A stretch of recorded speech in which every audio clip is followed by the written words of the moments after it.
Começa agora, Conversa de Lavoura, uma parceria em Séries e Academia do Solo. Olá pessoal, bem-vindos. Eu sou Gabriel Daniluzzi, coordenador de marketing da Inséries. Essa é a Conversa de Lavoura, uma parceria da Inséries e da Academia do Solo, hoje também em parceria com a Agrodivance. A gente sempre fala aqui nas Conversas de Lavoura da importância da tomada de decisão baseada em dados, em informações que vocês têm do solo, essa tomada de decisão baseada em comparações com o histórico da área, enfim. E como pilar de sustentação para tudo isso, nada melhor do que a educação e a capacitação continuada.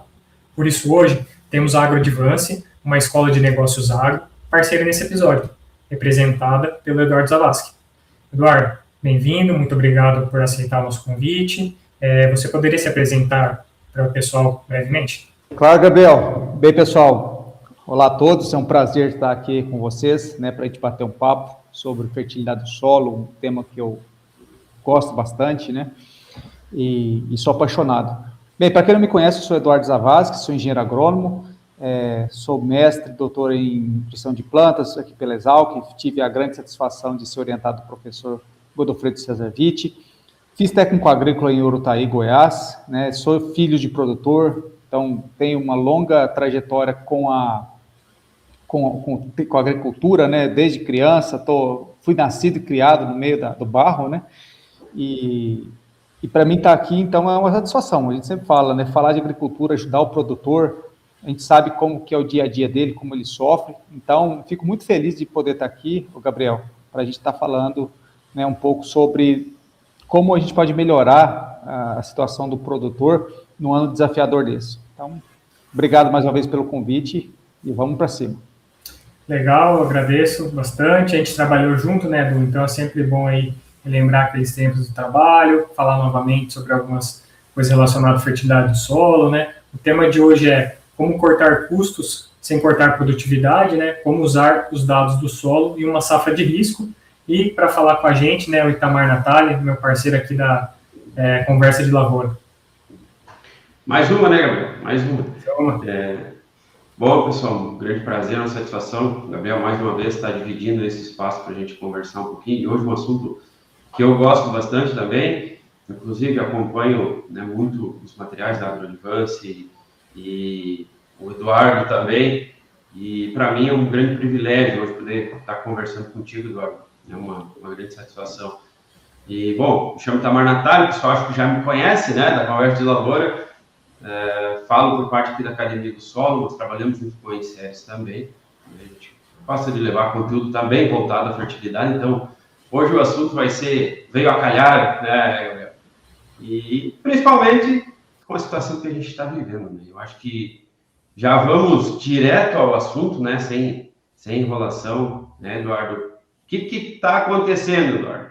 Que situação é essa que a gente está vivendo? Qual que é a dificuldade? De onde está surgindo toda essa dificuldade? E por que tem tanta gente pensando em cortar fertilizantes, em cortar investimento, que a gente sabe que pode ser um grande problema para a produtividade? Oi, Itamar, a gente sempre brinca, que a gente está numa tempestade imperfeita, porque é tudo tão ruim que o negócio complica, de todos os lados. Hoje a gente está numa conjuntura de problemas climáticos, a gente está com o El Niño aí, já começou, mas na iminência de ficar pior, os problemas em decorrência dele. A gente está com um problema muito, muito grande de crédito agrícola, problema de juros, problemas políticos, problemas geopolíticos, problemas de oferta e demanda ajustado. Então, toda essa conjuntura faz com que o preço da commodity diminua, o custo dos insumos aumentem, e além do custo do insumo, a gente tem o custo do dinheiro, que para muitos produtores é necessário para que eles possam tocar a sua lavoura. Em função disso, o produtor fala, cara, como que eu vou conseguir sobreviver mais um ano, Como que eu vou conseguir tocar minha lavoura de forma rentável? E aí, obviamente, o que ele vai associar é onde eu posso cortar custo. E a gente sabe, Itamar, você também trabalha com solos, os fertilizantes, eles compõem aí, tem algumas situações que quase 40% do custo de uma lavoura é fertilizante, mas vamos pegar uma média aí de 30%, Então, qualquer tipo de redução que o produtor consiga fazer, obviamente isso vai ser muito significativo. E aí é aquele negócio, né? Onde cortar, como cortar e qual critério usar para cortar. Esse que é o grande dilema, porque muitas das vezes a gente anda bastante, a gente está vendo o pessoal conversar, né, os burburinhos, que muita gente vai cortar sem critério, o cara simplesmente vai cortar, eu vou cortar, tá, mas qual nutriente? Não, vou cortar, vou abaixar pela metade de tudo. Então, talvez, dependendo da situação, a gente vai conversar aqui ao longo disso, ele poderia cortar um nutriente e o outro ele poderia manter, não cortar tudo pela metade. Por quê? Porque ele deveria olhar critérios técnicos para tomar esse tipo de decisão. Então, acho que, você me perguntou, né, a conjuntura, acho que, infelizmente, a gente está atravessando um momento difícil, né? Mas é aquele negócio, né? Eu sempre brinco, tudo que desce, sobe. E a agricultura não é diferente. Então, a gente está atravessando um momento difícil, mas eu tenho certeza que isso vai virar, os preços vão se ajustar, custo vai ter que voltar a um patamar que a atividade seja rentável, né? Porque a oferta e demanda ela vai se ajustar para que a produção seja viável, né? Então, agora é o momento, realmente, como está tudo pressionado, é o momento da gente tomar decisões bem acertadas. E eu acho importante isso, porque se está tudo muito na bonança, né, a gente até já havia conversado um tempo atrás, que talvez um dos grandes problemas da agricultura foi aquela época em que as commodities bateram preços fora da realidade, em que todo mundo achou que aquilo poderia se manter. E, na verdade, foi uma coisa fora da curva e depois se ajustou para baixo, né? E aí muita gente, infelizmente, tomou dívidas aí que hoje são bem complicadas de se pagar, né? Então agora é o momento de muita cautela, muito critério técnico e aí a importância de ter bons parceiros, né? Seja na parte técnica, na parte econômica, enfim. E isso que tu falou vem ao encontro do imediatismo, né? Porque se tu pegar grande parte, a maioria, talvez 90% ou mais, de produtores, até consultores, eles observam aquele ano, né? A situação da conjuntura daquele ano para tomar decisão, até falando em solo, a análise de solo daquele ano para tomar decisão. E a gente sabe que isso não condiz com a realidade, não deve ser a principal ferramenta de tomar decisão. Quando tu falou aí do preço de commodities ter subido, aquela situação, naquele momento, levou a acreditar que iria se perpetuar essa condição, e não aconteceu. E assim é para a fertilidade do solo também, né? Então, essa tomada de decisão, ela também não deve ser baseada somente naquele critério momentâneo. Exato. E aí, quantos produtores têm um histórico, quantos técnicos constroem um histórico das propriedades para fazer essa tomada de decisão mais assertiva? Eu sei que eu estou adiantando um pouquinho a conversa, mas só para ir ao encontro daquilo que tu acabou de falar, né? Gente, a crise vai vir, assim como uma situação boa vem. Então, o preparo do produtor e do técnico ele precisa ser muito bem feito, né, Eduardo? Exato. Essa questão do histórico que você comentou é muito importante, né? Acredito que a gente vai até se debruçar sobre o tema, mas, às vezes, para se tomar decisão, você tem que ter um acompanhamento a longo prazo e de um laboratório, de uma empresa ou de um parceiro que faz aquele tipo. Vamos pensar na amostragem de solo, né? Uma coisa que seja confiável, porque, igual você comentou, às vezes uma amostragem de um ano, ela pode não ser a realidade efetiva da área, porque você analisou um ano. Aquilo pode ter tido um erro de coleta, pode ter tido um erro de análise, pode ter tido muitas variáveis, a gente sabe que isso acontece, né? E às vezes a própria empresa que presta o serviço, talvez, pode ter uma qualidade duvidável. Então, por isso que é importante ter um parceiro bom, um histórico, porque você sabe, você vai acompanhar o histórico da sua área, você vai ter confiabilidade. Aquela área está entregando uma boa produtividade, os meus níveis estão corrigidos, eu tenho feito uma adubação condizente, isso está sendo apresentado na análise de solo, né? Então, realmente, igual você falou, o histórico é muito importante para a gente poder tomar decisão. E por isso que é importante a questão da gente fazer esse serviço de maneira contínua, né? Não parar ou fazer eventualmente, né?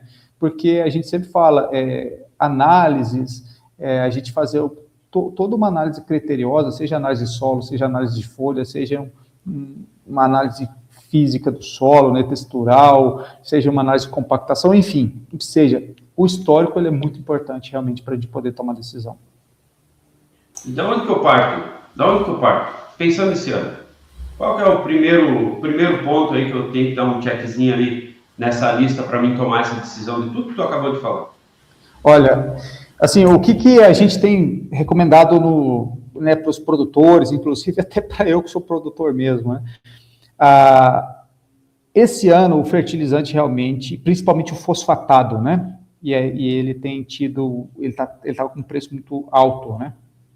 Eu acho que o fertilizante fosfatado, e até pelo histórico das áreas mais velhas, né? Que a gente, eles estão com níveis bons, né, adequados e altos. Eu acho que o fósforo... Por que eu estou falando do fósforo? Porque, assim, ó, os nossos solos, eles são naturalmente ácidos. E a acidez, ela provoca... Você deixar um solo acidificar ou você ter um solo mal corrigido, ele vai resultar numa série de problemas a longo prazo e até naquela safra que pode impactar a dinâmica de nutrientes e a eficiência de uso do fertilizante. Então, eu, né, como produtor, como pesquisador e tal, a gente tem recomendado a correção de solo. Se tiver ruim, não pode cortar. A correção de solo é um negócio que é imprescindível, porque ele vai aumentar a eficiência de uso do fertilizante. Não adianta usar o fertilizante num solo mal corrigido, que ele vai ser pouco efetivo. Então, uma calagem bem feita, uma gessagem, eu não abriria mão. Hoje, um dos principais nutrientes que a gente pode e que a gente vê no dia a dia que está tendo possibilidade de mexer é o fósforo. Mas tudo isso, né, também com base em critério técnico de análise de solo. Não é simplesmente vou cortar o fósforo porque é o fósforo. Não, porque as análises têm mostrado isso. Tem alguns locais que o potássio está alto. Só que o que a gente está percebendo ao longo do tempo? A demanda a gente vai falar principalmente de soja aqui, né? A soja é uma cultura muito exportadora de potássio. E a gente está vendo que a gente não está repondo o potássio de maneira adequada, porque a gente usava critérios inadequados, né? De fazer uma relação 1:1 de fósforo e potássio. Da onde isso, né? Sendo que o potássio é muito mais exportável, né?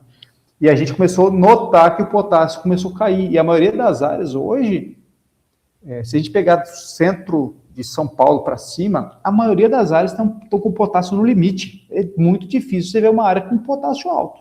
No sul do Brasil é até mais comum, mas também não é, dependendo da região, não é tão alto assim. Mas o potássio a gente vê que é um nutriente que a gente tem que tomar um pouco mais de cuidado, até porque ele é muito absorvido, a soja precisa muito dele, e também ela vai levar muito embora. Mas o fósforo não.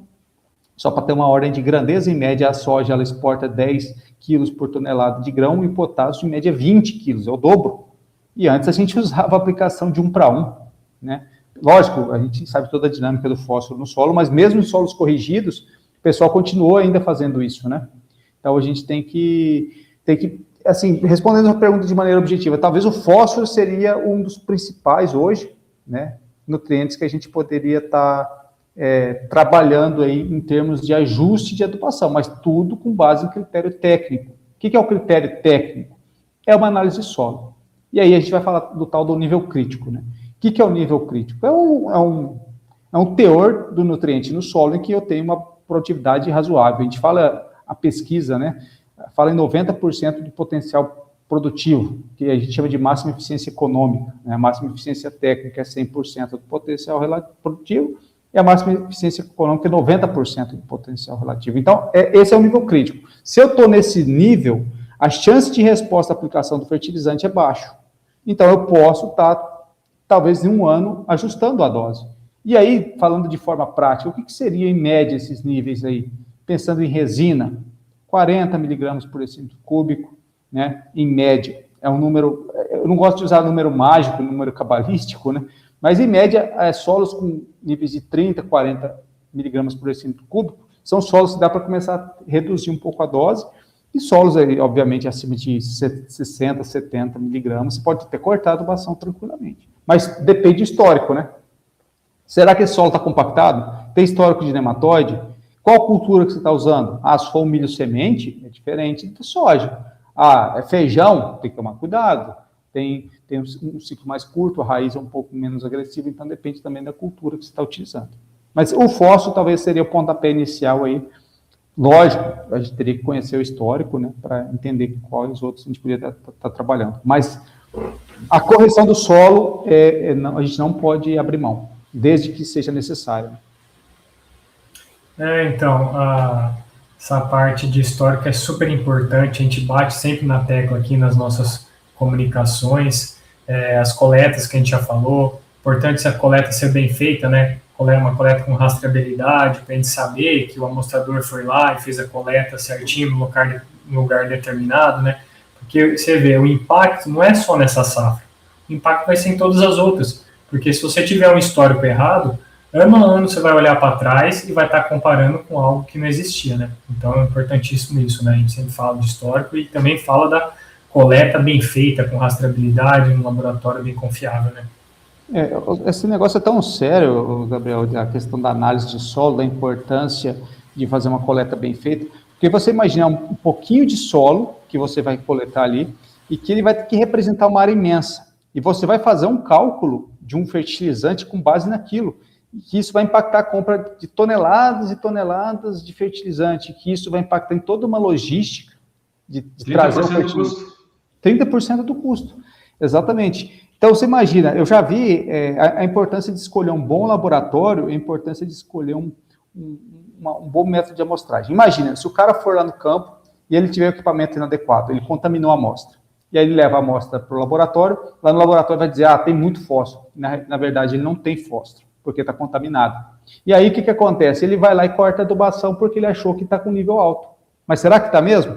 E aí, vai lá, ele perde produtividade e vai falar, tá vendo? Você me recomendou, essa análise de solo não presta. Mas é a análise que não presta ou é a coleta que não presta?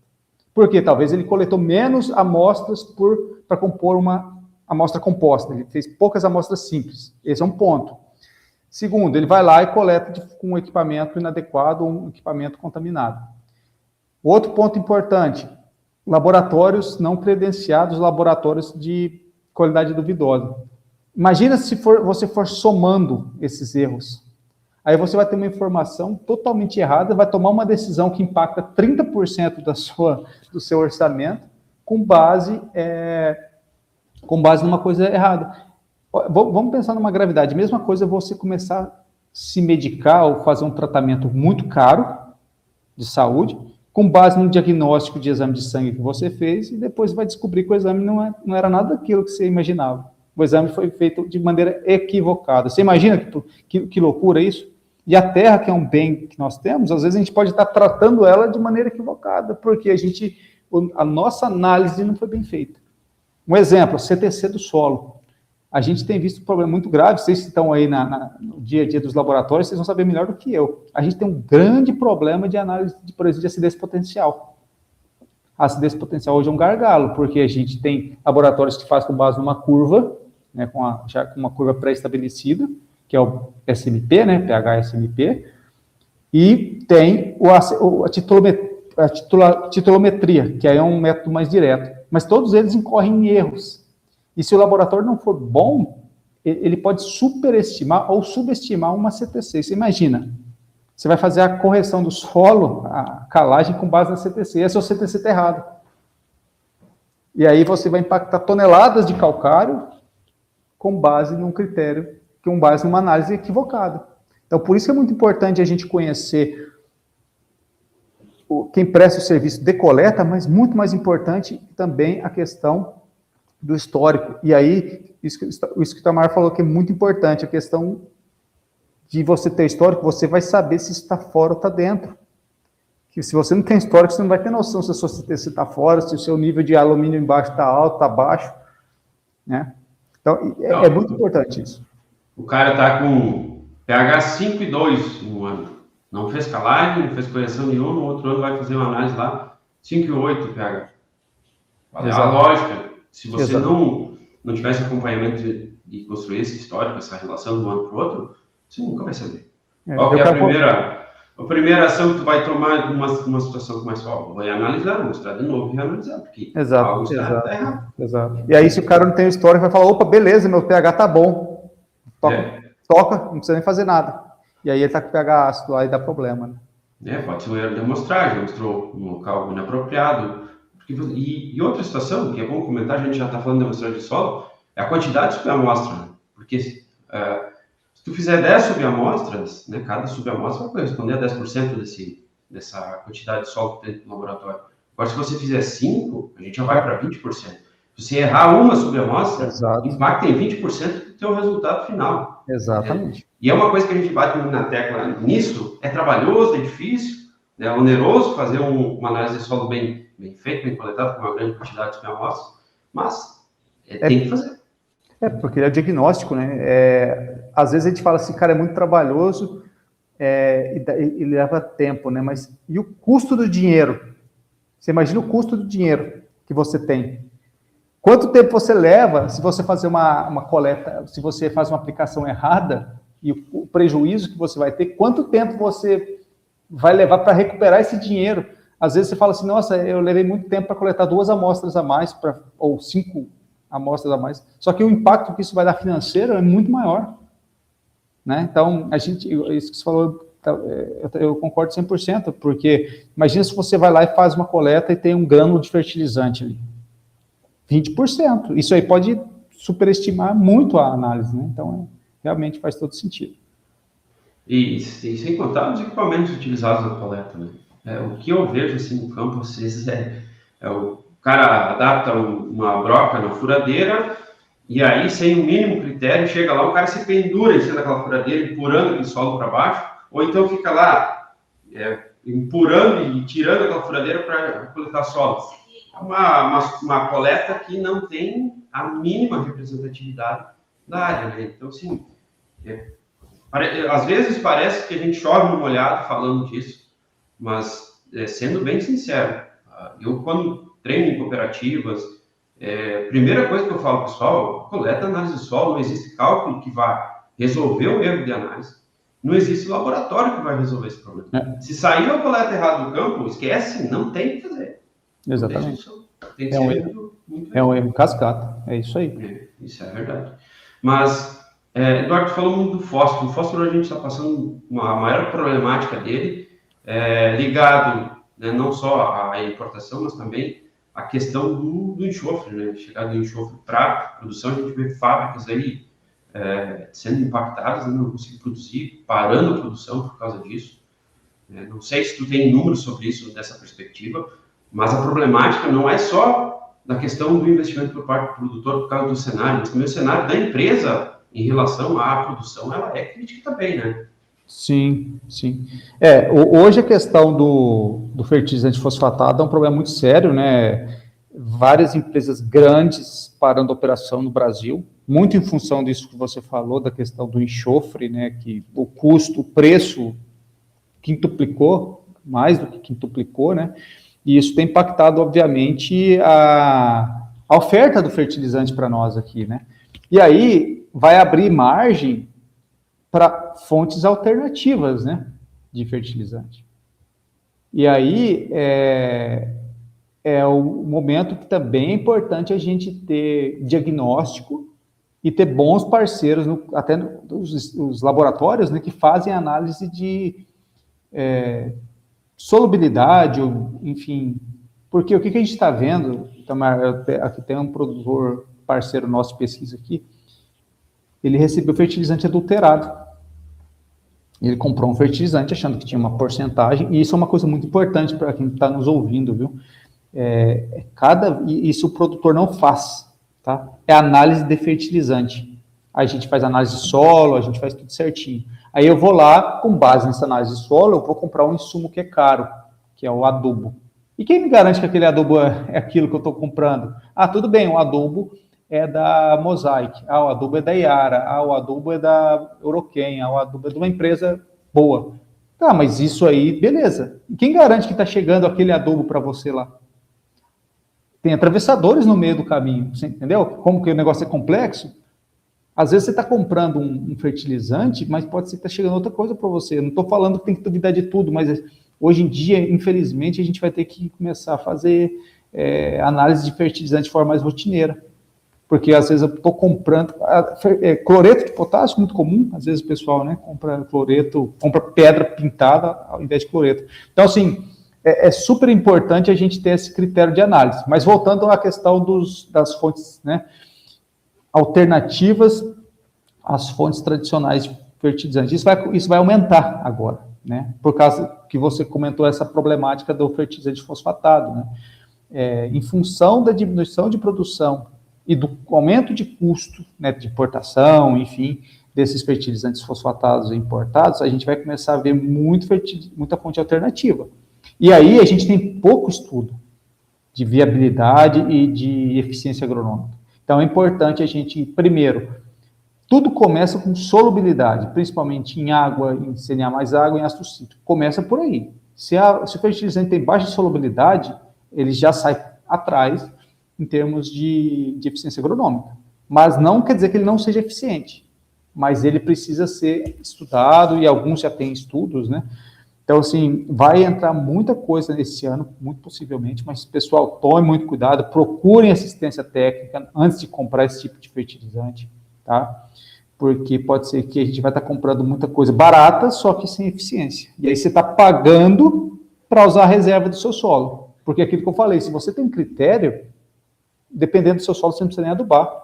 E às vezes você vai colocar um fertilizante ruim, você vai usar a sua reserva e vai achar que o fertilizante está funcionando. Então tem que tomar muito cuidado com relação a isso. Mas realmente, Tamar, o cenário hoje, principalmente da questão do fósforo, ela é muito complicada por causa dessas questões geopolíticas, né? Questão principalmente aí também do enxofre. Está tendo problema de fechamento de empresas aqui de produção, e isso vai impactar e, obviamente, vai abrir margem para entrar novas fontes, boas e também ruins. E ruins, né? Eu sei que o Gabriel já tem uma pergunta engatilhada, mas só fazer um comentário antes, Gabriel. Falou de várias empresas surgindo, falando, né, trazendo produtos e alternativas. Nos últimos 15 dias, 2 empresas me procuraram para uma consultoria pensando em produzir esses produtos através de remineralizadores e tudo mais. Uma delas é uma empresa gigante de asfalto, né, que faz obras aí de reforma de asfalto, construção de asfaltos, aqui da região do Rio Grande do Sul, na parte norte aqui, e que eles encontraram uma rocha em um local tinha macia, eles usaram esse termo, aí mandaram analisar, e tem aqui algumas concentrações. Porém, é que muitas vezes essa análise dessa rocha ela é feita somente uma análise total, né, sem ter critérios. Vou analisar, né, em ácido cítrico, vou analisar, não vai utilizar para isso o CNA mais água, mas são análises específicas para saber quanto daquilo ele está liberando. Isso. E aí, quando a gente entra nesse mérito, tu começa a pedir para o pessoal, foi feita uma análise mais criteriosa, né, menos em ácido cítrico, para ver a solubilidade, se vai ter aproveitamento desse nutriente ou não, aí já cria aquela resistência, sabe? Porque acha que é um produto milagroso, mas a gente sabe que não é. Pode levar anos, milhares de anos para ficar disponível para as plantas isso. Então, o oportunismo também surge, né? Exatamente. E junto até com essas análises aí de ácido cítrico, CNA mais água, a depender da fonte, né? O ideal é ter ensaios de eficiência agronômica, né? Porque o extrator, ele é uma simulação, ele é um parâmetro para a gente tentar predizer a eficiência dele, mas não a real eficiência, quem vai dizer é a planta. Então, os extratores eles têm que estar correlacionados com eficiência agronômica para dizer se realmente ele funciona. E aí, isso que eu falo, para os nacionais, infelizmente, a gente não tem esse tipo de ensaio de longo prazo. Como que a gente determinou que os fosfatos naturais e ativos importados têm uma eficiência de 100% em relação ao superfosfato triplo, ao MAP? Porque foi feito estudos de eficiência agronômica no campo a longo prazo, demonstrando, a longo prazo eles produziram de forma similar aos acidulados. Beleza? Por quê? Porque a fonte lá é oriunda de uma rocha sedimentar, ela tem uma boa solubilidade em ácido cítrico ou em CNA, e aí esses extratores foram calibrados, ou eles foram correlacionados com a produtividade. Agora, ter só também a análise do extrator, se não tiver uma análise de eficiência agronômica, também fica manco, né? E o problema é que as nossas rochas aqui, como é tudo muito novo, não dá nem tempo de se fazer. uma análise de longo prazo para ver se funciona ou não. Quando você está fazendo e terminando o estudo, já vem outra, e o produtor, às vezes, ele compra porque a propaganda é boa, né? Mas, às vezes, a gente não tem embasamento técnico para isso. Então, tem que tomar muito cuidado, e esse ano vai ter uma inundação desse tipo de produto. Então, assim, para tomar muito cuidado, para não estar comprando, pagando frete, pagando óleo para usar a reserva do solo. Isso é um alerta importante a fazer ao produtor. E quais as principais fontes alternativas que o pessoal tem usado? E se vai surgir alguma nova, assim, que é alternativa da alternativa, por exemplo? É que hoje, Gabriel, tem muita fonte fosfatada, tá? Por exemplo, só para ter uma ideia, tem os fosfatos naturais, reativos, importados, e eles têm boa eficiência agronômica, mas eles são muito utilizados para correção do solo, né? E obviamente, se o solo está com um bom nível, você pode usar ele com manutenção também. Tem os fosfatos naturais, fosfatos reativos nacionais, só que esses aí, dependendo, a legislação abarcou eles como reativos, mas na verdade reativos eles não tem nada. Então tem que tomar muito cuidado com isso. Você pode estar usando um fertilizante de baixa solubilidade. O professor Luiz Inácio Prochinol, ele é um dos maiores especialistas em fósforo do mundo, né, e eu gosto muito, aí eu paro para escutar, porque é um cara que estudou fósforo a vida inteira e ele tem muito conhecimento sobre isso. Ele é o cara. Ele é o cara, né? Mestre nisso, não tem. Lá nos Estados Unidos, que é acho que se brincar, o maior especialista em fósforo do mundo e tal. E o professor Luiz Inácio, ele fala, para você saber se uma fonte, aí pensando em fosfatos naturais reativos, se eles têm boa solubilidade, se eles têm boa eficiência agronômica, eles têm que ter no mínimo 8%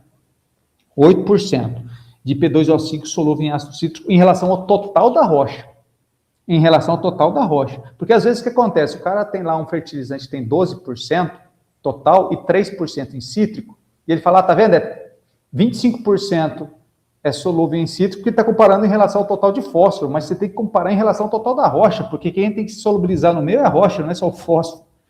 E aí, você entendeu? Então, se tiver uma baixa solubilidade em relação ao total da rocha, e aí ele fala que eles têm programas de computador e simulação que eles falam, se tiver menos que 8% solúvel em ácido cítrico, tem baixa eficiência agronômica. E qual fósforo nacional nosso tem mais do que 8? São poucos. Então, eu não estou dizendo que isso é um parâmetro que a gente tem que começar a observar, tá? Porque a gente tem pouco estudo de eficiência agronômica a longo prazo. Isso estou falando para fosfato natural reativo, que se diz reativo. Aí tem fosfato decantado, tem fosfato parcialmente acidulado, tem os remineralizadores, o pó de rocha, né, que o pessoal chama, e aí também todo mundo põe isso no mesmo balaio, só que depende muito. Por quê? Quando a gente fala pó de rocha, um calcário é um pó de rocha, um fosfato natural reativo é um pó de rocha, porque é uma rocha moída, né? Então, mas eles têm eficiência agronômica comprovada. Agora, um produto que tem uma concentração baixíssima, igual o Itamar falou, o cara só vem com laudo de fósforo total, ele não fala nem qual que é a solubilidade dele, e às vezes a solubilidade é muito pequena ou o nível é muito baixo. Então, você vai ter que aplicar um caminhão daquilo para ter uma liberação muito gradual daquilo e vai consumir a reserva do seu solo. Então, tudo isso precisa de conhecimento agronômico. Então, antes de adquirir um fertilizante desse, produtor, por favor, consulte assistência técnica, tá? Consulte, pergunte, porque esse ano é muito tranquilo o cara aplicar e ele consumir a reserva do solo e o produto entregar a mesma coisa. Aí, se você começar a usar isso 2, 3, 4, 5 anos, você vai começar a perder produtividade, você vai estar gastando para usar a reserva do seu solo. E aí isso serve para fósforo, isso serve para potássio, isso serve para qualquer coisa. Tá? Então, e aí, Gabriel, só que isso no Brasil tem fontes alternativas que têm uma boa eficiência. Tá? Mas isso tem que ser com base em critério técnico. E aí, por isso, tem que ter análise. Né? Tem que ter análise de solo para dizer como está o nível no seu solo, tem que ter análise do fertilizante, tem que ter um bom técnico acompanhando para poder posicionar da melhor forma possível esse adubo. E é difícil filtrar, às vezes, né? Porque muito difícil. Muito difícil. A gente... Em tudo, em todas as áreas de aproveitadores, né? E picaretagem, vamos falar o termo correto, né? Porque descobriu algo lá, faz uma mistura, a moda agora é misturar algum óxido junto, misturar algum mineral, um orgânico junto com o mineral, e assim vai, porque então vira um produto milagroso. Você coloca uma dosagem alta, 3, 4 toneladas por hectare, mas tudo isso imputa em custo. E o tempo disso para liberar. Exato. Então, a gente não defende nenhum nem outro, porque a gente defende que se tenha qualidade. Exato. Se entrega aquilo que está prometendo. E a gente está falando que nada presta, né? A gente só está falando que tem que tomar cuidado para a gente não usar coisa ruim e gastar dinheiro para usar a reserva do solo, mas que existe coisa boa, existe, mas tem que ter critério, né? Só para... Quanto tempo, Eduardo, para a gente construir uma correção do solo, construir nível crítico e reserva do solo? Aí é óbvio que você vai ter, se você tem níveis críticos atingidos, vai ter 1 ou 2 safras com boas produtividades. Você tem que ter a noção que você está exaurindo o solo. Exato. E aí o histórico que você comentou no início, importante, acompanhar, né? Porque às vezes o cara começa a usar e se ele não tiver esse acompanhamento, ele não sabe se aquela fonte entregou e se ela está consumindo a reserva do solo dele, né?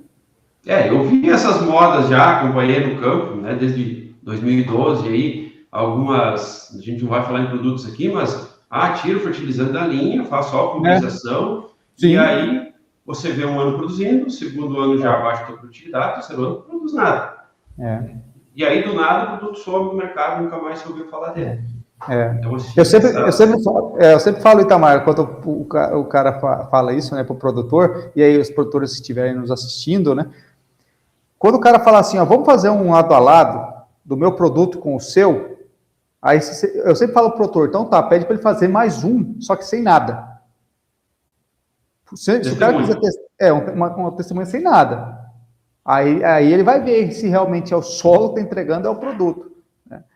Então, assim, porque às vezes é muito fácil falar, faz o meu, tira o produto e põe o meu no lugar do fósforo. Beleza, está usando a reserva.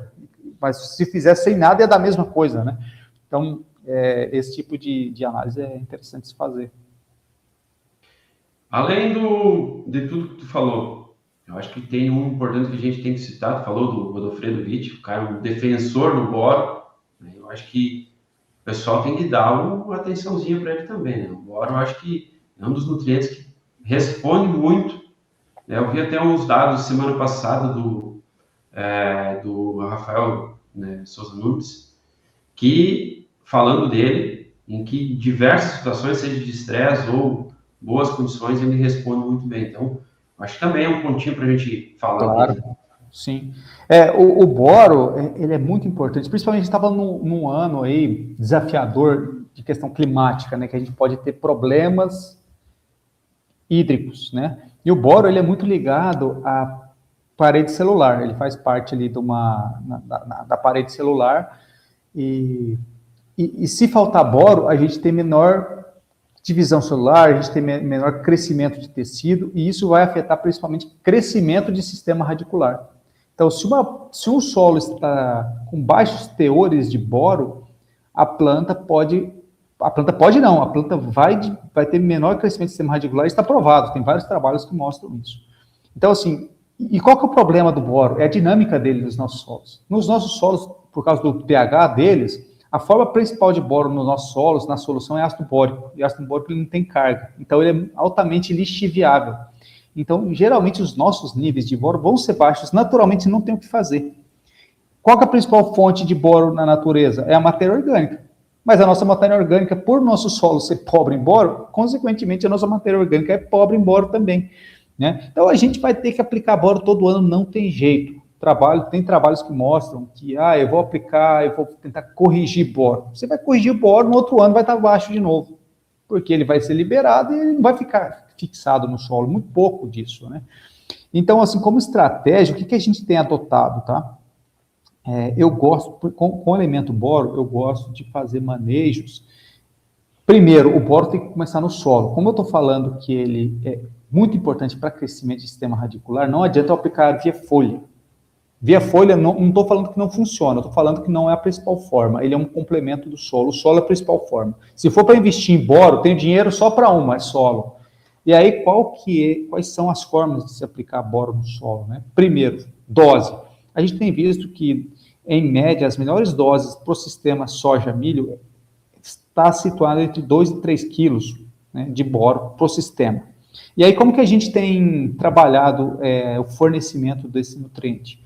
A gente tem associado fontes. A gente associa uma fonte de liberação mais rápida, que seria o octaborato de sódio, ou o ácido bórico, né? Ou pentaborato de sódio, que também é uma fonte solúvel, né, em água. Você pode aplicar, por exemplo, na dessecação, junto com o glifosato. E aí tem que tomar muito cuidado com o octaborato, porque o octaborato ele é alcalino e ele pode dar problema no glifosato. Então, tome cuidado. Se for usar octaborato, tem que medir o pH de calda, tem que ser muito criterioso. Se não tiver critério, vai no ácido bórico. Mas use uma fonte solúvel. Para quê? Por que essa fonte solúvel é importante? Primeiro, você vai disponibilizar o boro rapidamente e de uma forma bem distribuída, porque você vai estar aplicando ele na barra de pulverização. E, de forma conjunta, a gente recomenda o boro granulado, seja no próprio fertilizante NPK, ulexita, tetraborato de sódio, que é um complemento, para chegar nesses 2 a 3 quilos. E aí, geralmente, a gente tem posicionado meio quilo via ácido bórico octaborato e 2 a 2,5 kg via ulexita. Isso pensando no sistema soja-milho. E daí, quando for plantar o milho na sequência, aplique novamente ali na dessecação o ácido bórico para dar esse start, né? Porque boro, igual você comentou, o Rafael tem esses dados, ele até comentou que, de acordo com a análise que ele fez, uma meta-análise lá, era um dos nutrientes que mais estava limitando a produtividade das áreas que ele assessorava, né? E o boro é tão importante. O GAP, o professor Witt, né, foi um dos grandes idealizadores e um dos grandes difusores, e eu participei disso lá do início, né, eu ajudei a organizar o primeiro Boron Day, e o segundo eu tive participação ativa, né, que a gente começou a fomentar bastante o uso do boro, né, e depois disso, lógico, estourou o uso, e hoje hoje parece que já está meio que no inconsciente coletivo, né? O boro, todo mundo já usa boro. Cara, mas se você parar para pensar, 15 anos atrás, 10 anos atrás, o produtor nunca tinha ouvido falar em boro. Fala, o que é o lexita? Isso é de comer? Isso é de que é? Agora, hoje, todo mundo fala, né? Mas se você parar para pensar, pouco tempo atrás, ninguém usava boro. Micronutrientes em geral, né? Agora o magnésio é o próximo que está vindo aí, mas o boro, igual o Itamar comentou, ele é um nutriente que, assim, que nesse ano, que é um ano de El Niño, que a gente pode ter problemas climáticos, ele é indispensável, principalmente via solo, tá? Porque ele é muito importante em questão de formação de parede celular, de crescimento de raiz, e depois lá na reprodução da planta, ele é muito importante, por exemplo, para formação de crescimento de tubo polínico, de grão de pólen, e obviamente tudo isso vai resultar em pegamento e formação de frutos, sementes, tá? Então, é importante ter boro, esse boro pouco mais, de forma mais gradual, né, para atender todo o fluxo da planta, e aí complementações foliares,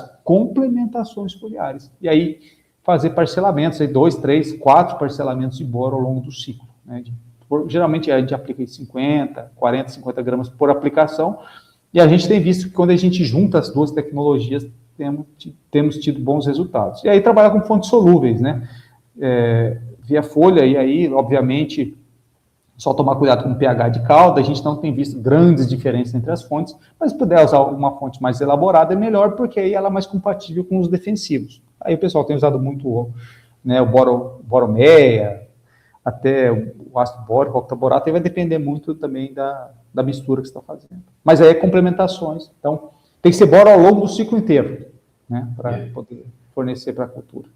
Eu gosto muito dessa estratégia, inclusive o meu posicionamento é literalmente esse, né? 3 kg de boro, 2,5 kg em fonte de liberação controlada, né? Uma lexita, de preferência, que é a mais acessível, na verdade. Exato. Né? Meio quilo aí numa fonte que seja de liberação mais rápida, o octaborato é o mais acessível também, né? E tenho preferência pelo boromeia. Eu acho que foliar ele tem uma...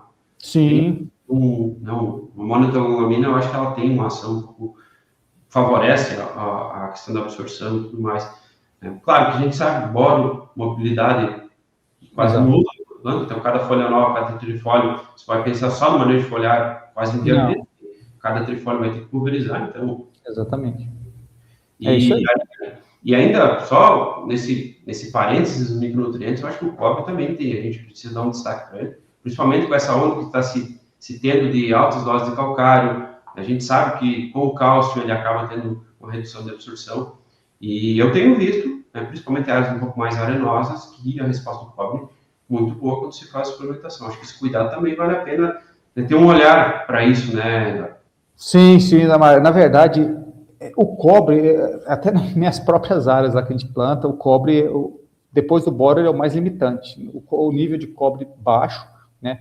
E é muito explicável isso, você comentou muito bem a questão de aumento de pH, né? A gente começa a imobilizar ou precipitar micronutrientes metálicos, não só o cobre, como o manganês, o zinco, o ferro, né? Mas geralmente o zinco, em algumas regiões, ele já tem, existem calcários que têm zinco, então ele já fornece o zinco. O manganês está muito alto em muitas áreas, então mesmo que você tenha uma precipitação, ainda ele consegue se manter em níveis mais adequados. Agora o cobre, igual você comentou, além do plantio além do calcário, o plantio direto, né? Ele é o nutriente, o micronutriente que mais se liga à matéria orgânica, mais complexa, mais fica indisponível por ligantes orgânicos.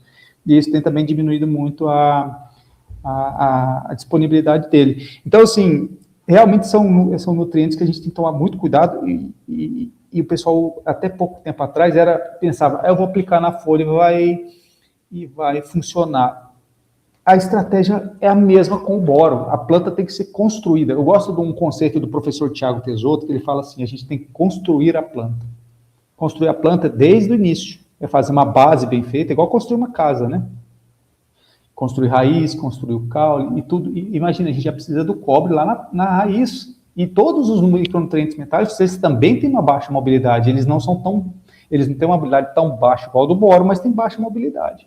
Então, se a gente começar a trabalhar só via folha, a gente não vai suprir de forma adequada. Então, a gente tem que começar com uma boa nutrição no solo. Então, a gente tem que começar a analisar solo, ver teores, e aí a gente tem que talvez recalibrar, porque os níveis críticos de micronutrientes, eles já foram feitos de forma um pouco mais complicada, porque o número de informações era menores no passado, e no passado a gente não se tinha plantio direto, aplicação superficial de calcário, então mudou muito o sistema de produção de forma a impactar muito os micronutrientes. Então eu acho que...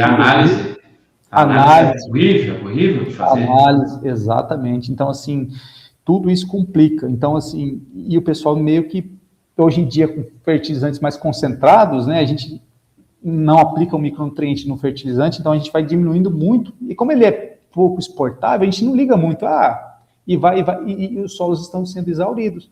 E aí, às vezes, a gente começa a ter problema de produtividade. Pô, mas o fósforo tá bom, o potássio tá bom, o pH tá bom, cara, mas e os seus micros? No solo? Porque se na folha, ele não vai suprir toda a demanda, principalmente do início, né? A gente pega esses micronutrientes metálicos aí, o cobre entre eles são muito importantes na fotossíntese, eles fazem parte das proteínas lá, das cianinas que são responsáveis pela fotossíntese. Se não tiver os micronutrientes de forma adequada desde o início, já começa a ter problemas, né, de atividade fotossintética desde o início, questão de formação de lignina, né, o cobre é muito ligado à formação de lignina, o magnésio muito importante na quebra da água, o manganês, né, na quebra da água, questão de enzimas antioxidantes, junto com o zinco, cobre, enfim. Então, assim, a gente tem que tomar muito cuidado, e ainda mais nesse momento, né, ou nessa nova agricultura em que a gente tem, de forma acertada, né, obviamente dentro de critérios também. Eu sou super contra o cara ficar, vou fazer muito calcário porque é bonito. Não, se começar a exagerar vai dar pau, mas a gente tem que sim utilizar calcário, porque nossos solos são ácidos, e aí obviamente vai ter o efeito colateral, e o efeito colateral vai ser a diminuição da disponibilidade dos micros, e a gente vai ter que corrigir eles, né? Seja via solo, seja via folha. Meio modismo, né, também, né, essa questão de calagem, né, porque... Exato, tem que tomar cuidado. Vou aplicar muito calcário porque meu vizinho aplicou, beleza, mas você olhou a análise de solo do seu vizinho, você viu o manejo que ele fez, ele incorporou, não incorporou, enfim, tem que tomar cuidado. E falando de magnésio, né, quando o calcário, né, já fornece magnésio suficiente, né, quando que é necessário recorrer a uma fonte específica? Então, assim, Gabriel, a questão do magnésio, agora, né, a gente teve recentemente o Magnesium Day, né, teve o magnésio, teve o Boron Day e teve o Magnesium Day. O magnésio, ele é agora o nutriente da moda, né, a gente teve o Boron como nutriente da moda e agora o magnésio. Por quê? O magnésio, ele é muito importante também porque é questão de estresses, principalmente estresses térmicos, E hídricos também, mas principalmente térmico. Por quê? Porque como ele faz parte da fotossíntese, se você tem uma menor fotossíntese, toda aquela cadeia respiratória e de transporte elétrico é prejudicada. Aí você começa a ter acúmulo de elétrons e formação de radicais livres. Então, se você tem magnésio, isso você alivia esse problema.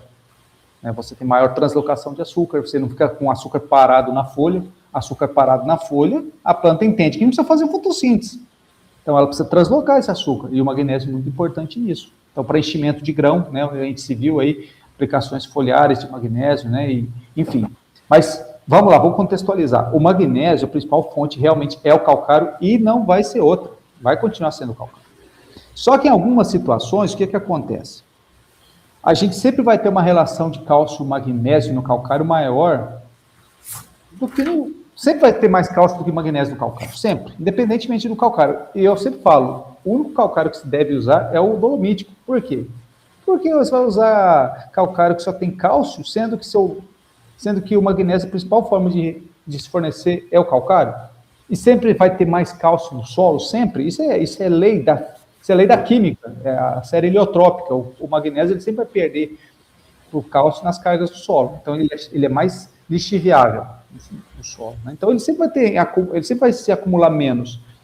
E aí tem uma problemática do calcário que é o seguinte: você chega num determinado pH do solo, a dolomita, que é o carbonato de cálcio, ele começa a ter uma reatividade mais lenta do que a calcita, que é o carbonato de cálcio. Então o calcário continua reagindo e liberando cálcio, e o magnésio ele meio que vai parando.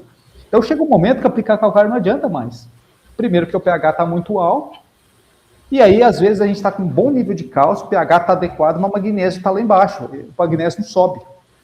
E aí, nessas situações, não adianta pôr calcário, porque o pH já está alto, o carbonato não vai reagir, ou vai reagir muito pouco, e principalmente vai ser reagido com carbonato de cálcio, e eu preciso aumentar meu magnésio. E aí eu tenho que recorrer a fontes que reajam mesmo com acidez mais elevada, com o pH mais corrigido.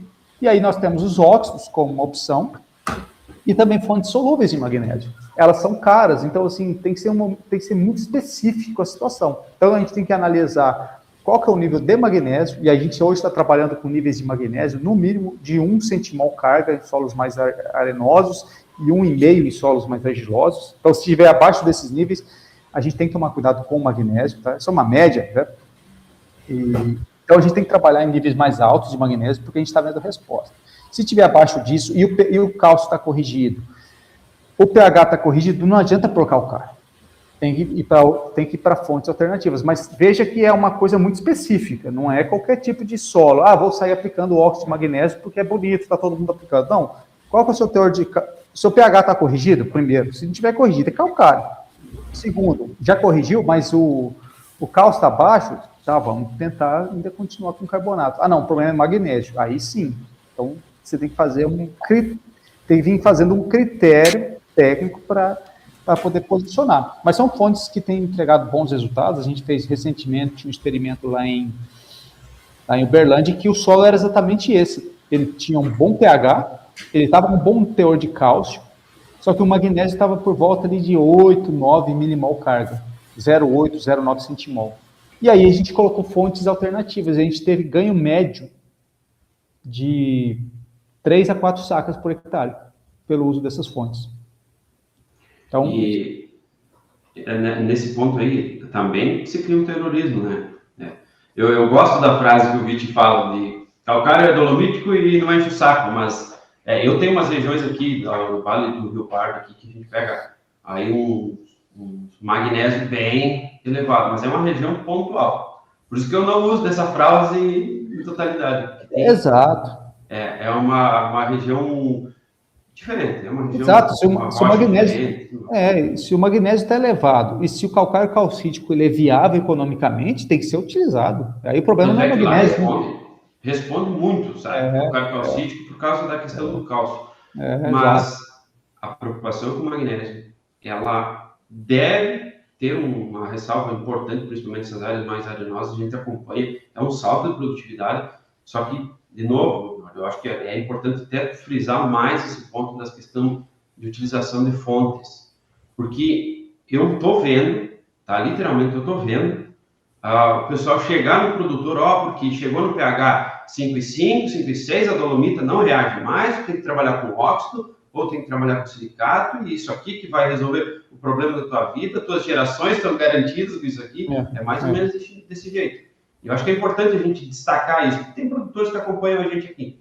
Né? Então, sim. Nada melhor que levar resultado de pesquisa para o pessoal. Exatamente, não é assim, nada estanque, né? É tipo assim, não é que não vai funcionar, ela tende a ter uma reatividade mais lenta, mas isso são pHs maiores, a gente já está falando de pH de 6,5 para cima, né? Então tem que tomar muito cuidado com essa, né, com essa colocação aí, às vezes o pessoal fala 5,5, tá, mas porque, e outra, depende, né, se o cálcio está baixo, o pH está baixo. É ali que a curva começa, lá é longe ainda para parar de reagir. Exato. Nada é estático na natureza, né? Ele vai só diminuir a reatividade, mas não é uma coisa que é estanque, para, né? Sempre que vai ter se tem uma diferença de concentração, ele vai continuar reagindo, ele só vai diminuir drasticamente a reatividade. Mas, assim, esse tipo de fonte tem que tomar muito cuidado, ela é para casos específicos, né? Aquilo que eu estou falando, o pH já está muito elevado. Calcário, ele vai diminuir muito a reatividade. Você vai pôr mais calcário ainda, sendo que seu cálcio está bom, seu pH está bom, e você quer um choque, você quer um magnésio de pronta entrega para aquela safra, cara, então aí possivelmente sim você vai ter uma boa resposta a uma fonte alternativa. Mas veja que é uma situação muito específica. Na maioria dos casos, né, a gente vai ter que trabalhar com calcário. É um ano que o cara está com um operacional muito ruim. Cara, eu estou com o meu pH mais ou menos, o cálcio mais ou menos, o magnésio mais ou menos, só que eu não vou aplicar calcário, porque para aplicar não vou ter tempo, eu quero aplicar uma coisa em menor volume. Aí, visando nutrição, também é uma alternativa. Mas aí no ano que vem você vai ter que vir para corrigir solos, porque você não vai corrigir seu solo com óxido, porque as quantidades teriam que ser enormes. Aí a gente tem que trabalhar com PRNT, né? O PRNT do óxido, ele é o dobro do calcário. Então, se você for trabalhar com base em correção, no máximo que você vai poder cortar é pela metade. O cara fala assim, você pode aplicar 5 vezes menos. Não, PRNT é só metade, é o dobro, quer dizer. Então, é a metade da dose para corrigir a acidez. Agora, pensando em nutrição, beleza, você pode aplicar uma dose menor, mas aí você vai ter que, eventualmente, depois voltar e corrigir esse solo. Não sei se era mais ou menos isso, Tamar, que você queria que abordasse. E eu tenho uma outra pergunta, que eu tenho que fazer essa pergunta, porque essa aqui vai ser o corte da live, Gabriel. Calcário granulado. Tu falou em redução de dose, tá? Quando toma um gole de água e diz, nossa, é porque é polêmico. Eu faço parte da base de conhecimento da Enseres e tem muito para mim aqui também a questão de fórmulas para esse tipo de produto e tudo mais, tá? Eu já recebi até ameaças de empresas, pelo que eu falo em relação a isso. Tá? Então, eu não quero ser o único a falar sobre isso, mas o pessoal recomendando porque é calcário granulado, porque foi micronizado e não sei o quê, e pode utilizar 20% a 30% da dose para justificar o custo de investimento em relação ao calcário. Tá? Eu quero saber a tua opinião em relação a isso, porque para mim é uma grande conversa. Existe um negócio que se chama PRNT, que a gente calcula a dose do calcário baseado nele. Sim. E sem contar que no calcário granulado nem tem PRNT, porque depois da granulação, como é que você vai fazer o cálculo da reatividade? Então, acima de 2 milímetros é zero, né? Isso. Então, assim, gostaria muito de saber a tua opinião em relação a isso também. Bem, lá vem polêmica, né? Não, mas quanto a isso aí, eu não tenho nenhum tipo de problema, porque eu já falei isso em outras ocasiões, assim, ó. O calcário, ele é um insumo que ele precisa ter contato com o solo, porque ele tem uma baixa reatividade, ele tem uma baixa reatividade, um coeficiente de dissociação baixo, então ele precisa ter contato com a acidez do solo. Por mais que ele é microgranulado, é micronizado e ele foi granulado com né, com substâncias orgânicas, que isso pode se desfazer, mas na prática, e eu vou falar assim, a gente tem que pegar trabalhos de pesquisa que realmente mediram isso, e são poucos que realmente vão lá e medem. E aí a gente tem um trabalho que até o professor Caires escreveu, que foi publicado no jornal do IPNI, acho que você deve ter visto, esse jornal Informações Agronômicas, e eu recomendo a leitura desse jornal para quem tem dúvida sobre o assunto. Lá ele descreve muito bem a questão do calcário granulado. E aí, pessoal, eu estou falando do professor Eduardo Caires, que se não é 45 anos de pesquisa só em cálcio. Né? Exato, se não é o maior, é um dos maiores pesquisadores e especialistas em correção de solo no Brasil. E ele é categórico, ele fala, cara, não tem como você pegar um calcário granulado e usar ele como corretivo.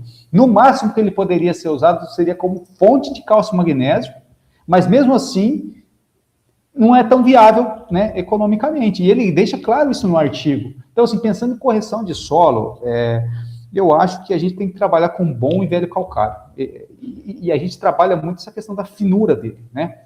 Ele tem que ter reatividade, ele tem que ter contato com o solo, porque, assim, a hora que se granula ele, você vai perder essa característica, né, do contato e da reatividade. E outra, e fica inviável, né, economicamente. Então, pensando em correção de solo, não faz sentido, na minha opinião. E aí eu estou falando muito isso com base em artigos, tá? Porque eu fiz alguns estudos, né, com esses produtos, mas como o nosso solo que a gente utilizou, no final ele estava até com bons níveis e acabou que nem respondeu muito nem ao calcário, nem ao calcário convencional. Então eu não consegui concluir com base no nosso trabalho, né, se ele funcionava ou não. Então, a gente tem que pegar o que tem na literatura.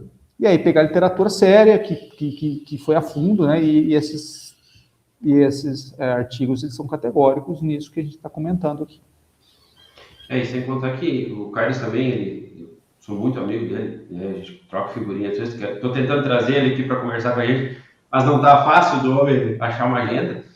Mas ele fala também da questão da calcificação do grânulo, né? Com a umidade, acaba sofrendo essa calcificação, que se perde também, porque poucos grânulos que não se dissolvem, ele acaba causando um grande impacto no final. Então, ele também ressalta sobre isso. Até ele teve áreas no experimento dele, né, 2 anos depois ele encontrou grânulos ainda que não se dissolveram no solo por causa da calcificação. Então, exato. Claro, são produtos e produtos, né? Exato. Então, assim, o que se tem hoje, assim, de informação é essa. Pode ser. E a gente, né, como pesquisador, a gente não pode ser cabeça fechada, falar, não vai funcionar, a gente tem que testar. Mas o que se tem hoje é isso. Talvez daqui 5 anos vai ter outra resposta, beleza, mas hoje o posicionamento nosso é correção de solo, tem que ser com calcário finamente moído. Isso é o que se tem hoje na literatura e que se tem feito e tem dado resultado do campo, né? Como alternativa de fonte de cálcio e magnésio, beleza, aí é outra conversa. Agora, a questão agronômica e econômica, o bom e velho calcário ele é imbatível, não tem jeito. Prateleira de cima. Exatamente. Vamos dar uma resumida nesse negócio aqui, né, Gabriel? A gente começou a falar de fertilidade, ainda mais pega 2 pessoas que gostam de falar de fertilidade, a gente vai longe. Né? Vai longe. Mas eu acho que a gente pontuou muito bem, né, a direção que os produtores têm que tomar, os técnicos têm que tomar, correção é imprescindível, construção de histórico, acompanhar a evolução das tuas áreas, para você saber se o teu diagnóstico está indo pelo lado certo, se você está fazendo corretamente, o diagnóstico está certo. Preocupação pontuais com o magnésio, falou muito bem, Eduardo, na condição de estresse, ele é um dos nutrientes essenciais para a condição de estresse, a preocupação com o boro, com o cobre. Então, esses pontos, eles são muito importantes em anos desafiadores, como a gente está entrando agora. Então, não podemos esquecer do alfabeto da nutrição, porque realmente dá um impacto na produtividade e principalmente na rentabilidade do produtor. Só uma coisa que eu esqueci de comentar, que é importante, como a gente está falando de amostragem de solo, a questão de profundidade, né, de amostragem que é uma coisa importante. Bem lembrado. O pessoal, às vezes, se fixa muito no 0,20, né, e esquece o resto. Cara, 0,20 obviamente é a camada diagnóstica, é a que se tem as calibrações para recomendação de adubação, mas para a gente monitorar a fertilidade do nosso solo, a gente não pode se prender apenas ao 0,20. A gente tem que analisar em profundidade, e aí o 20-40 é muito importante, principalmente para recomendação de gesso. Não se recomenda com gesso com base em 0,20. E também a gente hoje está numa agricultura que a gente está revolvendo pouco o solo, por causa do plantio direto, aplicações superficiais de fósforo principalmente. Então a gente precisa estratificar nossa amostragem eventualmente para ver como que esse nutriente está no perfil. Então, em muitas situações, dependendo, a gente já começa a ter empobrecimento no nosso solo na camada de 10 a 20 centímetros, e o produtor não está enxergando isso porque ele faz a camada de 0 a 20. Então, é importante a gente fazer análises além da 0,20, fazer o 20-40, e que saia algumas situações, se eu quero ter uma agricultura mais resiliente, se eu quero ter produtividades maiores, de 40 a 60, a gente vai ter que começar a corrigir mais embaixo ainda. E estratificar, porque a gente começa em algumas áreas muito acúmulo de fósforo, em áreas muito argilosas, potássio está ficando todo em cima, tá? E a gente começa a fazer aplicação superficial de potássio também, a gente está vendo isso, que a gente está...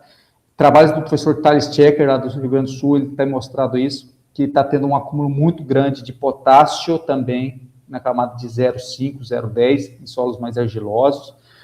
Então, e calcário, aplicação superficial, área que foi mal aberta, a gente já começa a ter aparecimento de alumínio em 10 a 20. E como que eu vou saber isso para tomar uma decisão? Eu vou ter que começar a estratificar a minha análise, a minha amostragem, para saber também esse gradiente. Então, é importante, além do 0,20, obviamente, que é onde se tem as calibrações para correção, para adubação, fazer o 20-40 para gessagem, eventualmente fazer o 40-60 para ver perfil, e também fazer essa estratificação do 0,10. Então, isso é importante. Eu queria deixar esse recado, a gente estava se esquecendo.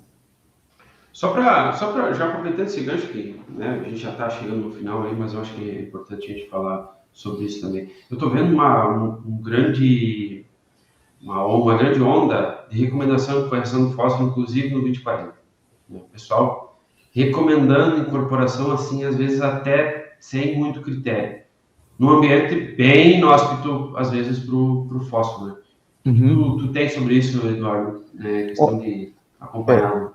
Então, o que eu tenho visto, né, eu tenho acompanhado isso, o pessoal tem falado, aí a gente, aquilo, né, a gente tem que pegar os especialistas também, né, a gente não consegue estudar tudo, então eu não vou conseguir fazer experimento de tudo que eu gostaria, né, mas eu conheço, o pessoal da Fundação MT fez um experimento, não sei se você conhece esse experimento lá, até o Bertol, né, o Felipe, que era da Fundação, agora ele saiu, né, ele tocou um tempo esse experimento, que eles avaliaram a aplicação em 0,20, né, e aí foram fazendo correções, e aí ele fez uma correção de 600 quilos de P2O5, e ele incorporou isso em 20-40, enfim, ele fez essa correção em 20-40, e ele não viu respostas significativas que compensassem o investimento. Isso que você falou, você vai ter que colocar uma quantidade, porque se você for querer corrigir as duas camadas, você vai ter que calcular a quantidade de fósforo para a camada de baixo, sendo que ela é muito mais ácida e tem um poder de absorção de fósforo, poder tampão muito maior, então a dose recomendada é muito alta. O professor Pavinato, que hoje é um dos grandes especialistas em fósforo, ele é categórico, ele falou que não há hoje respostas científicas que recomendem você corrigir. Ele falou assim, desde que você tem um 0,20 bem corrigido, e ele fala muito dessa questão do 10 a 20. É o 10 a 20 que é importante. Se você concentrar todo ele em cima, dá problema. Mas se você tiver até no 10 a 20, um bom nível, dentro do nível crítico, não tem por que você aplicar o fósforo em profundidades maiores, porque diferentemente do cálcio, ele tem uma alta mobilidade na planta. Então, ele absorveu em cima, ele vai remobilizar isso aí, ele não precisa ter o nutriente lá nas pontas das raízes, né, para que elas cresçam. Então, assim, eu acho que do ponto de vista econômico, principalmente, ele hoje é uma operação inviável. Muita gente, às vezes, está falando que funciona, mas você não tem um parâmetro, você não isolou aquele fator para dizer, foi isso mesmo? Ou será que foi aquele cálcio que se jogou lá embaixo, aquela correção, você ter diminuído a atividade de alumínio, né? Muito possivelmente foi isso que fez que as produtividades altas fossem alcançadas e não o fósforo, porque quem fez isso, isolando o fósforo, aplicando fósforo embaixo, os experimentos não mostram, né, dados consistentes para recomendar isso aí. Mas tem colegas falando, e a gente tem que respeitar a opinião de todo mundo, né? Eles têm os dados dele, a gente tem os dados que a gente, né, também confia, então a gente acaba seguindo uma linha e a gente respeita a opinião dos colegas que seguem linhas diferentes, né? Mas a minha opinião, eu acho que é o 0,20 bem corrigido, e aí cuidar dessa camadinha aí de 10 a 20. Então, tentar chegar pelo menos ao nível crítico ali naquela camada, não só em cima, senão realmente dá problema. Antes até do Gabriel ir pro fecha, até eu acho que já está se adiantando aí, né, Gabriel? Mas eu tive uma experiência muito prática, bem pontual disso que tu falou, de estratificação. É uma área já há vários anos, fósforo superficial, e níveis assim, ó, chegando a 60, 80 miligramas de fósforo, e a área não respondia em produtividade. Então, tinha equilíbrio. A gente estratificou, olha, 80% desse fósforo estava concentrado acima dos 10 centímetros. Então, o que foi feito nessa área em específico? Foi feito, então, uma incorporação, né, de toda essa camada superior, 0 a 20 do caso, já aproveitou a aplicação de calcário, claro, não foi uma dose tão alta, porque a área já estava bem corrigida, mas para fazer esse revolvimento dessa camada superficial. Até porque Rio Grande do Sul, nos últimos anos, foi...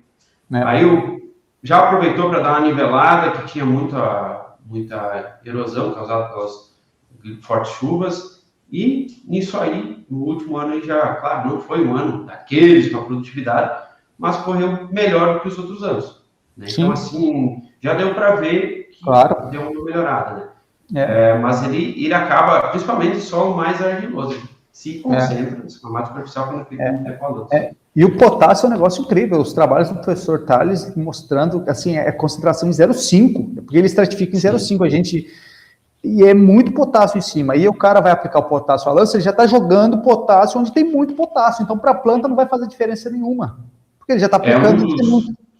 Um dos trabalhos do Tales, inclusive, que perto, o Lucas, ele é professor aqui da URI, aqui em Frederico Westphalen, né, que foi orientado do Tales também, e eu tenho um contato, né, bem próximo com ele, e a gente conversou bastante sobre isso também, esses resultados, inclusive falando em dosagem de potássio, né? Então, são rompendo paradigmas, literalmente. Paradigmas, exatamente. Eu acho que esse trabalho dele é muito importante para a gente, para levantar, porque eu fiz um experimento agora, nessa última safra, em Uberlândia, e a gente viu isso em Uberlândia, e aí a gente estratificou o solo, a gente só estratificou de 0,10, e a gente já observou um gradiente, e aí quando daí todos os experimentos que nós avaliamos, o único que respondeu em produtividade, adivinha, o que a gente colocou no suco.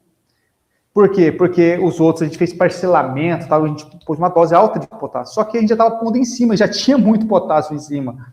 Aí, a hora que a gente posicionou o potássio onde ele estava começando a baixar do nível crítico, aí a planta enxerga aquele potássio ali. Opa, ali tem potássio. E aí ela produziu mais. Então, assim, vou recomendar potássio à linha? Sempre não, porque tem lugar que o cara já nem tem a adubadeira para isso.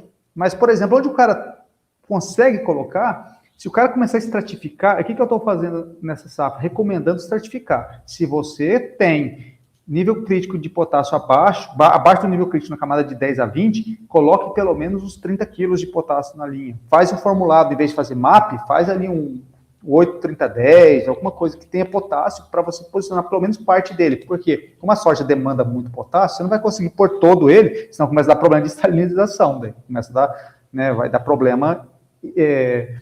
queima, enfim, né? Então, assim, obviamente, eu vou pôr todo o meu potássio na linha, mas dá para começar a posicionar pelo menos uma parte considerável dele, que isso está dando resultado. Que vai de encontro aos trabalhos do Tales, né? Isso se conecta com o que a gente estava se propondo a falar aqui, né? A gente vai cortar. Então, você vai cortar, vamos ver onde tem, né? Exato. Tem, vamos fazer exatamente. Né? Assim a gente vai economizar. Às vezes você vai cortar o potássio está abaixo do nível crítico, aí você vai penalizar mais ainda, sendo que você podia cortar o fósforo, e o fósforo você está aplicando ele, ou seja, você vai produzir menos por causa do potássio, você vai jogar o fósforo à toa, e o fósforo que é o caro da história. Então, assim, por isso que é importante o critério. E sobre saúde do solo, né, vamos falar um pouquinho sobre isso. Não é algo novo, mas é algo muito falado recentemente, né? O que é um solo saudável? Bem, a gente a gente veio de uma época, né, que a gente falava muito da parte química, né? Acho que o Itamar também comunga com isso, que ele também trabalha com parte química do solo, e a gente às vezes fica muito focado nisso, né? E quando a gente fala em fertilidade do solo, na verdade, não é fertilidade química do solo, é fertilidade química, física, se não tiver um solo com boa aeração, uma boa estrutura, grânulos bem formados, a gente sabe que isso influencia na infiltração da água, enfim, crescimento de raízes, e saúde, no caso, a biologia do solo, né? Então, esses três fatores, biológico, químico e físico, faz com que um solo seja saudável, né? E aí, hoje em dia, esse assunto é muito importante, porque às vezes eu posso ter um solo quimicamente corrigido, mas pouco produtivo. O cara fala, pô, mas eu tô com o pH corrigido, tô com fósforo alto, tô com potássio bom, tô com micro adequado, e eu não tô produzindo. Aí o cara vai ver, ele tá com uma compactação alta, ou ele tá revolvendo muito solo, ele tá com a microbiota do solo toda ferrada. E como que ele vai medir isso? Hoje em dia tem ferramentas para isso, que hoje em dia se tem calibrado de forma mais acessível em laboratórios, já tem mais de 40 laboratórios cadastrados aí, para análise das enzimas, né, que é a ariosulfatase e a beta-glicosidase. Uma ligada ao ciclo do carbono, que é a beta-glicosidase, e a ariosulfatase ligada ao ciclo do enxofre. E essas enzimas, elas dão uma ideia, né, de como é a saúde do solo. Sabe por quê, Gabriel? Aí a doutora Ieda, que é a grande especialista, né, que desenvolveu essa técnica, ela fala que eles avaliam? Eles avaliam a atividade de enzimas do solo. E essas enzimas, elas vão se acumulando no solo ao longo de anos. À medida que você vai fazendo o plantio direto, você vai estabilizando a matéria orgânica, você tem uma estabilidade de agregados, você começa a ter enzimas ali que vão ficando presas nos colóides, vão se escondendo, e elas vão ficando preservadas do ataque microbiano. Então, elas podem ser lidas num determinado extrator que eles fazem no laboratório. Então, à medida que você consegue acumular, quer dizer que você está acumulando matéria orgânica, quer dizer que você está preservando os grânulos, os colóides do seu solo, está preservando a granulometria, e você automaticamente preserva essas enzimas.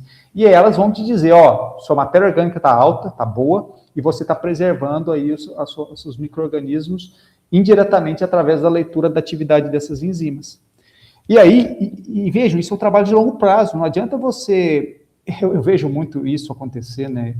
Às vezes o pessoal quer usar um produto, aplicou um produto biológico e quer medir a enzima. Cara, essa enzima está medindo o histórico de enzimas que são acumuladas ao longo de anos.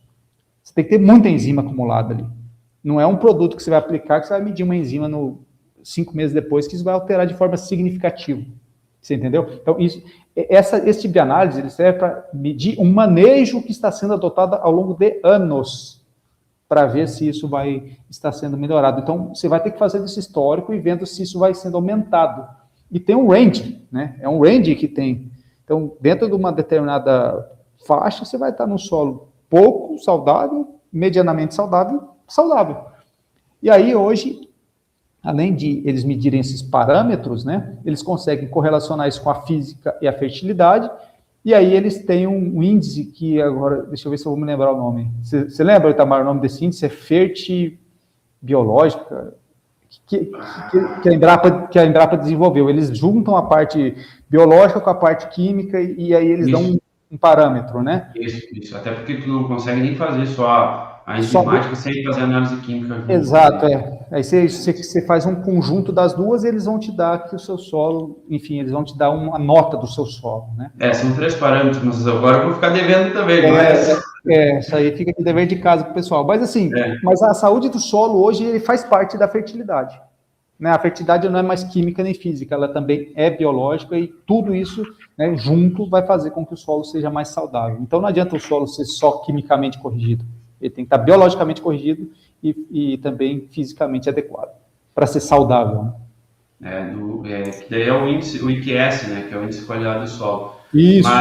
E ainda eu colocaria um outro, além das bioanálises, eu acho que a análise de equilíbrio entre protozoários, bactérias e fungos do solo, ela também é importante, porque a gente está vendo, eu pelo menos tenho acompanhado algumas análises que eu mandei fazer aí alguns produtores que eu tenho mais proximidade, é que a gente está tendo assim, níveis de bactérias elevadíssimos e fungos diminuindo muito. Sim. E aí, isso leva também à questão do desequilíbrio. Mas se a gente filtrar tudo isso, é um sistema plantio direto degradado, que não está sendo bem conduzido, né? Exatamente. O fluxo do negócio é tudo isso. É isso aí. Exatamente. E as soluções da AgroAdvance, se o pessoal quiser aprender mais sobre solos e saúde do solo, o que você tem para falar para a gente? A AgroAdvance, Gabriel, ela tem alguns... A gente está com um curso, uma pós-graduação agora em fertilidade e saúde do solo, né, que vai abordar sobre o tema, e foi muito bem você ter lembrado sobre a questão da saúde, né? Tanto é que essa problemática é tão importante que foi criado um curso que no nome do curso tem saúde do solo, né? Não é só fertilidade, sim, fertilidade e saúde. Por quê? A gente está num momento muito delicado de mudanças climáticas, está acontecendo, a gente vê, né? A gente está num momento delicado agora de conjunturas econômicas, e a gente precisa ter um agricultor resiliente. E um agricultor resiliente, ele precisa ter um solo resiliente. E o que é um solo resiliente? É um solo saudável. E aí não adianta a gente estar só naquele beabá de química, física, se a gente não tiver um solo saudável, às vezes a gente não vai ter resiliência. E para a gente aprender isso, porque é uma coisa nova, a gente tem que estudar. A gente tem que aprender as técnicas, a gente tem que escutar os especialistas. Você vê, a gente conversou aqui na nossa conversa, né? Tanto eu quanto o Itamar, a gente citou quantos especialistas aqui. E boa parte deles fazem parte dos nossos cursos. A gente não é nada sem ninguém. Se a gente está falando aqui, porque alguém estudou.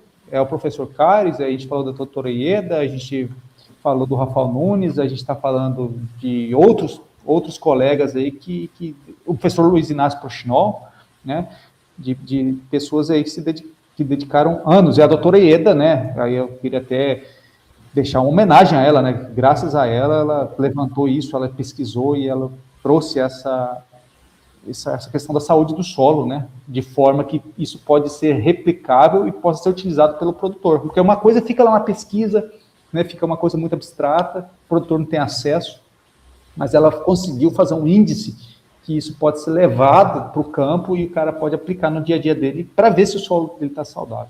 Mas isso que eu estou falando, a gente precisa escutar os especialistas, aprender. E aí hoje a AgroAdvance tem uma ferramenta que pode te auxiliar, que é um curso que, além da parte de fertilidade tradicional que a gente aprende, a gente vai ter lá muito focado em saúde do solo. E aí a gente vai ter grandes especialistas. O professor Maurício Querubim é um deles, né, que hoje também é um dos grandes especialistas em saúde do solo, que vai estar ministrando aulas, né, no curso. Então, convido quem está assistindo a entrar no site da AgroAdvance, conhecer as nossas soluções, não só essa pós-graduação, mas e outras também, né? Mas como a gente está falando de fertilidade, eu acho que essa, para quem é da área e gosta do tema, obviamente vai ser muito interessante.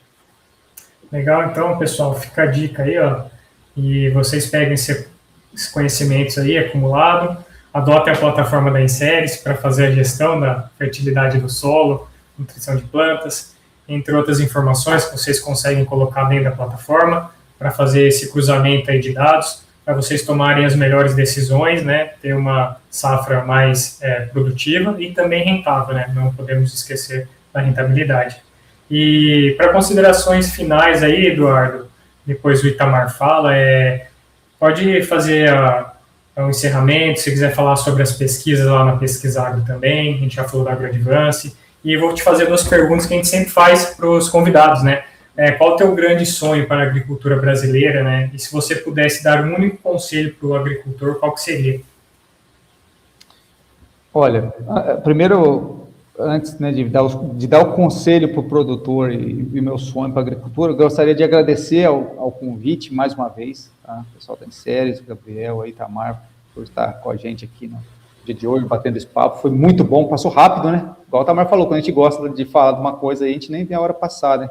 Então, a gente espera que quem está nos assistindo tenha a mesma sensação, né? Que foi um assunto leve, gostoso, enfim, foi muito bom. Então, obrigado quem assistiu pelo tempo, né? O tempo é uma coisa tão preciosa, e quando a pessoa gasta o tempo dela para assistir o que a gente fala, cara, eu acho que é a melhor sensação que tem, porque o cara está dedicando o tempo dele, que é uma coisa muito preciosa. Então, a gente se sente prestigiado por isso. Então, agradecer quem está assistindo. A Pesquisagro, né, que é a nossa empresa de pesquisa, a gente trabalha fortemente com pesquisa aplicada a campo, né, nas culturas de cana-de-açúcar. Aqui em São Paulo, a gente é sediado em Piracicaba, então a gente é rodeado com a cultura da cana, então a gente tem muita pesquisa em cana, e também em grãos, né, em soja, milho, né, e feijão. A gente tem parceiros em Uberlândia e Jataí, que a gente desenvolve nossas pesquisas, a gente tem parceiros aí que a gente assessora também. Então, a gente tem atuado muito fortemente em pesquisas, obviamente, na área de fertilidade do solo, nutrição de plantas, fisiologia, mais nessa área, tá? Com relação a um conselho para o produtor, Gabriel, é muito difícil, porque eu sou produtor também, eu teria que dar um conselho para mim mesmo, viu? E às vezes, rapaz, eu vou falar para você, o produtor, ele é um herói. Acho que ter resiliência e continuar acreditando no Brasil, continuar acreditando na nossa agricultura, e que tudo, acho que esse é o principal recado, tudo que desce sobe. A gente não pode desanimar, é um ano de ajuste, é um ano que a gente vai ter que ser muito criterioso, apertar o cinto, e quando vier a bonança, não se afobar e fazer loucura, gasto desnecessário, e sim fazer caixa, segurar, ser pé no chão, para poder suportar novas baixas que elas virão. A vida é uma gangorra, a agricultura é uma gangorra. Então, no momento de baixa, segurar a onda, e no momento de alta, não se afobar e ser muito criterioso com o gasto. Tá? E acho que isso vai de encontro ao meu sonho. Eu gostaria que se fosse para ter um sonho, eu gostaria que o produtor fosse mais estável. Eu digo do ponto de vista emocional, não só do ponto de vista financeiro, que acho financeiro também, mas emocional, eu digo porque eu sou produtor. E às vezes o produtor, ele vive nessa gangorra e às vezes em algumas situações ele pode se exacerbar nas suas tomadas de decisão. Então, talvez a serenidade seria, acho que, um sonho, né? Nesses momentos tão difíceis. Mas eu volto a falar, Gabriel, o agricultor, não é porque eu sou filho de agricultor, né, trabalho, mas vocês sabem, vocês trabalham com agricultura também, o agricultor é um herói, cara, para ele conseguir tocar a lavoura num país que tem problemas políticos, problemas, né, hoje estamos com problemas climáticos, problemas de crédito, né, então, assim, e muitas vezes xingado, né, em algumas situações, até dentro de casa mesmo.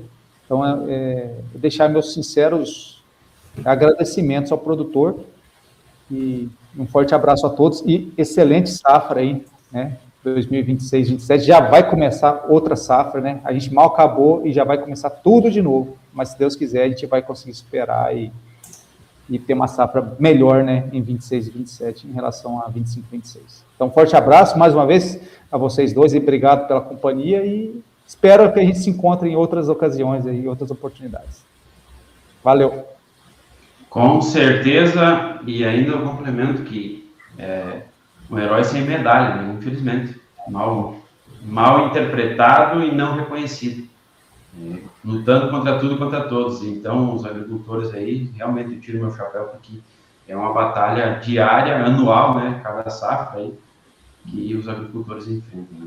Eduardo, muito obrigado pela tua dedicação, muito obrigado pelo teu tempo aí, podendo compartilhar com a gente aí um conteúdo riquíssimo. Acho que se a gente fizer corte, vai ser corte a cada 30 segundos, né, Gabriel? E dá para postar tudo em cortes também, né?